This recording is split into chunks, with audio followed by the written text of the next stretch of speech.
Hey guys, how's it going? I'm back. It's been a little while since I made a mud mower video, but this will be a little update on what I've done. What I've done is put new tires on the back. I know a lot of you guys have been wanting them, I'm sure. These aren't the greatest, but they'll work for a little while. And newest is the mud flaps. I just made these out of some, actually it was from a thing called semi-truck rear mud flappy flaps. I cut them off and I cut them around, and I kind of put them on here. We kind of siliconed around them a little bit, or at least I did. It was pretty simple to do. Over here I've cut it. You see I left this long right here. I want to cut this off so it's not holding a bunch of mud way up in there. But yeah, you can see it's kind of clean once you cut it off. Pretty much, you can see my couple screws. I put a screw everybody about 3 inches. And so pretty much all you do is you take your snips.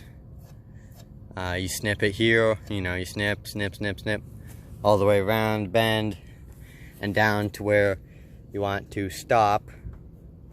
And then you fold it up under to give you a flat surface under here to bolt the mud flap to, the rubber, whatever that is, whatever you want to use. And it's there. I didn't want to go too crazy, so this is about 2.5 inches maybe right here. And then right here is obviously quite a bit more.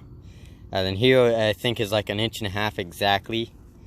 I don't know how I did that. Over here, same thing. You can see there was a little bit of a design from the semi-truck. I didn't steal these off a semi-truck, whatever. I found them in garbage.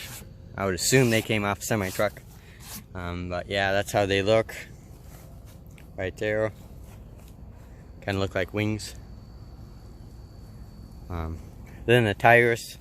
So, scrolling on the marketplace, and I found these Bad Mama James.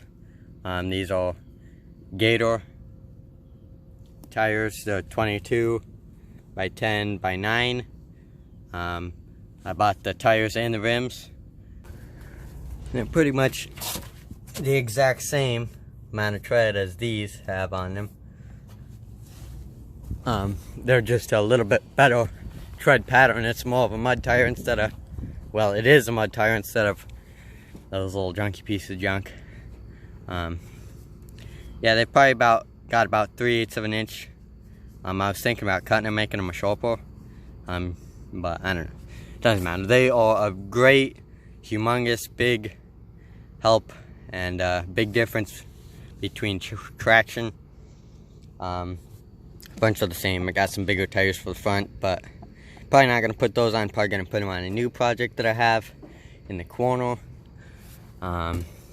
It's got a 633A, if that means anything to you.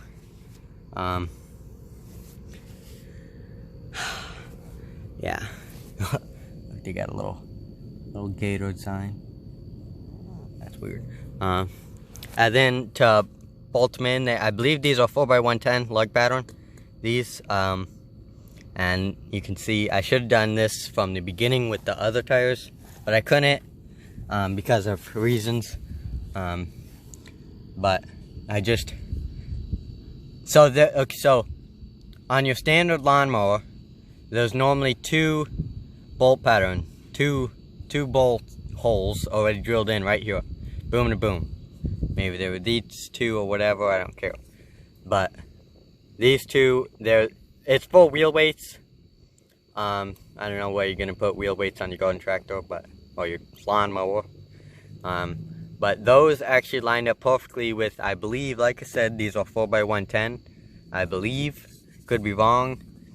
But yeah, they lined up pretty much perfect with these 1/4 inch bolts.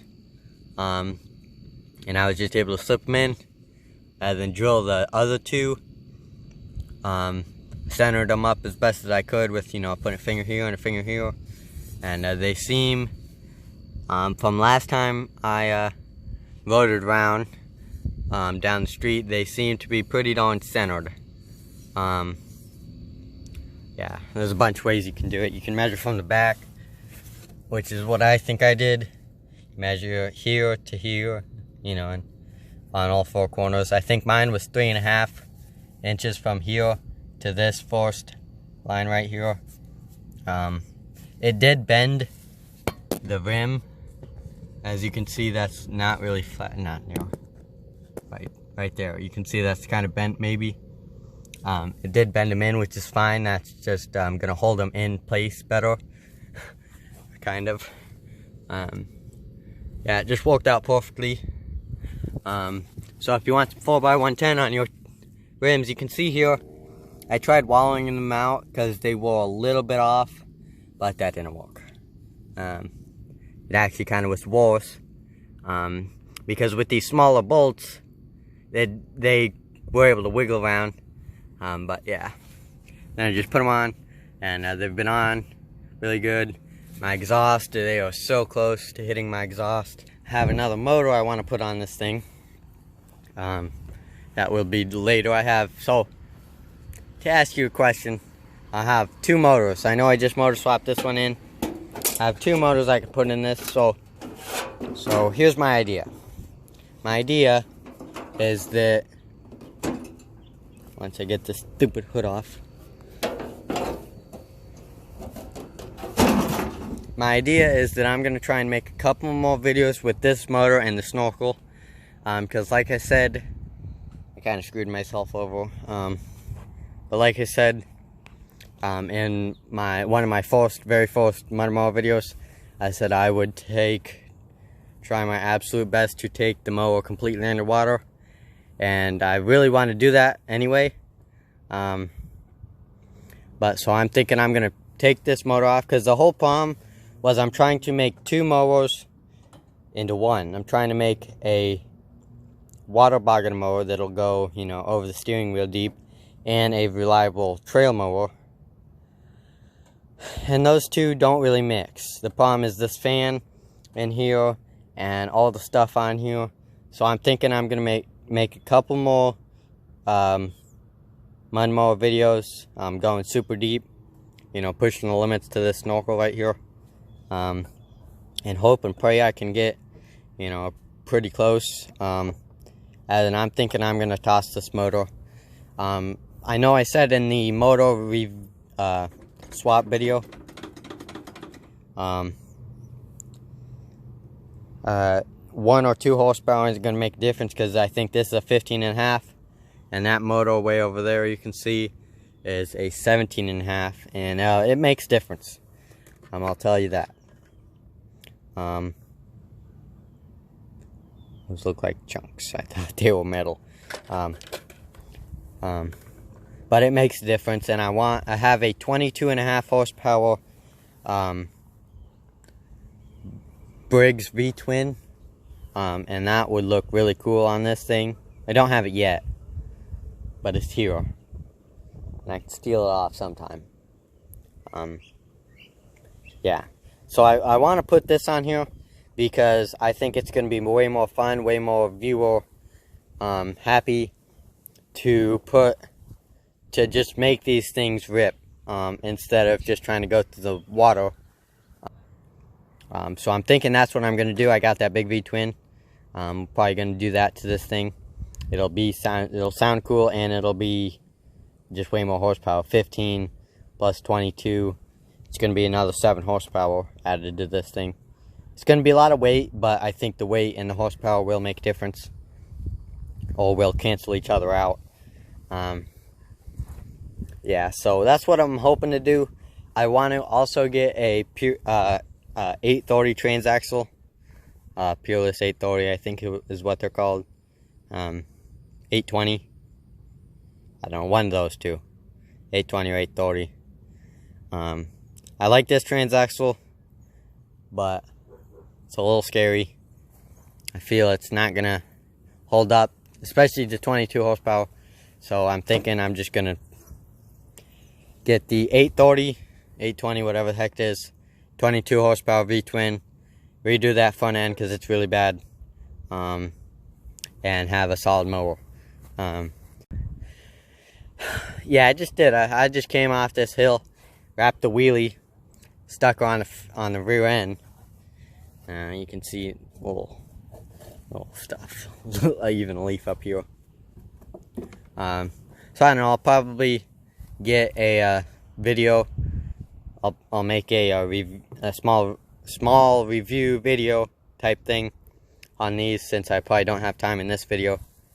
I also have a racing mower on the way. You guys aren't going to see videos of that until I'm completely done with it, and then I'll do a full walk around like I did when I was building this. I really want to do a 4x4 mud mower build. If I was going to do a 4x4 build, it would probably not be on this mower. I really like the way this mower is, other than lack of horsepower. And yeah, I don't know. All my belts and pulleys are holding up great. My 5/8 inch belt is working flawlessly. It gets these rear tires to spin up way better than a 1/2 inch would. So take that. But yeah, I'm dead serious. This 5/8 inch belts are the snot. If you want a belt, if you want your lawnmower to go through water, I have a 4 in the rear, 6 in the front, 5/8 inch belt, 5/8 inch belt. They're great. I love it. On every mud mower build I'm gonna do, we'll pretty much have a 5/8 belt. I would really suggest them, especially if you have water belt slippage problems in the water. I guarantee you, if you took a stock mower with the little 2-inch front pulley and the big 9-inch pulley in the rear, and you took the 1/2 inch belt off and put a 5/8 inch belt, I bet you would go through twice as much water as you would, and it would actually get you through something instead of nothing. But yeah, that's done. Battery's been holding up good. I charged it. Maybe we'll fire this thing up for you.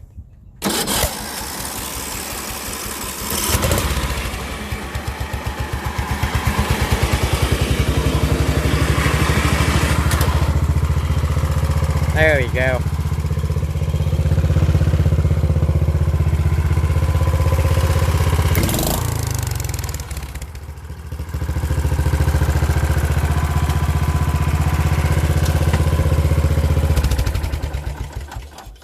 Yeah, thank you guys for watching. Hope you subscribe and wait for the the little tire video. It's like I said, it's a humongous difference, and these will help the camera not get so muddy. And I really want to get some for the front or something, some sort of a shield, because that pretty much just fans it right into the face of the driver, which is me all the time. So yeah, I'll see you guys later. Probably on the next video will be these tires. I have a couple other review videos, makes videos that I haven't been. Yeah. See you guys later. Thank you guys so much. And see you later. Bye.